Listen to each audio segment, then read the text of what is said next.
Bombay golden diamonds, ഹൃദയത്തോട് ചേർത്ത് വയ്ക്കാം. തവനൂരിൽ പോരാട്ടം മുറുകുന്നു. ഇഞ്ചോടിഞ്ച് പോരാട്ടവുമായി മുന്നണികൾ, അപരന്മാരും രംഗത്ത്.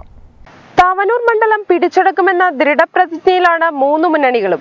മത്സരം കടക്കുമ്പോൾ പോസ്റ്റർ ഒട്ടിക്കണമെങ്കിൽ ഇനി മതില് വേറെ കെട്ടണമെന്ന അവസ്ഥയിലാണ്. പോസ്റ്ററുകളുടെയും ഫ്ലെക്സ് ബോർഡുകളുടെയും കാര്യത്തിൽ ഇഞ്ചോടിഞ്ച് പോരാട്ടമാണിവിടെ LDFും UDFും തമ്മിൽ. പാവങ്ങളുടെ പടത്തലവൻ, തവനൂരിന്റെ സുൽത്താൻ എന്നിങ്ങനെയുള്ള വിശേഷണങ്ങൾക്കും പോസ്റ്ററുകളിൽ ഒട്ടും കുറവില്ല. നാടിളക്കി മറിച്ചുകൊണ്ടുള്ള ഇടത് വലത് പ്രചാരണ യാത്രകളും കട്ടയ്ക്ക് തന്നെ. പഞ്ചായത്ത് തിരഞ്ഞെടുപ്പ് ലെവലിൽ ഓരോ വാർഡിലും നേരിട്ട് പലവട്ടമെത്തി വോട്ടുറപ്പിക്കുകയാണ് ഫിറോസും ജലീലും.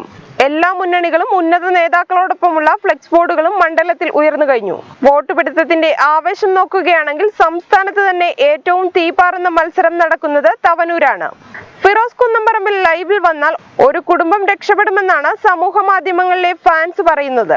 എന്നാൽ KT ജലീൽ ലൈവ് ആയതിനു ശേഷം മണ്ഡലം രക്ഷപ്പെട്ടതെന്ന് LDF ഫാൻസും പറയുന്നു. നാട്ടുവഴികളിൽ മാത്രമല്ല സമൂഹ മാധ്യമങ്ങളിലും വൈറലാണിപ്പോൾ തവനൂരിലെ ജലീൽ ഫിറോസ് പോരാട്ടം.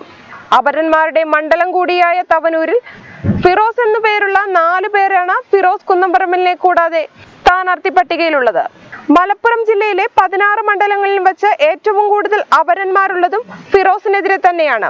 KT ജലീൽ എന്നു പേരുള്ള ഒരാൾ LDFിനെതിരെയുമുണ്ട്.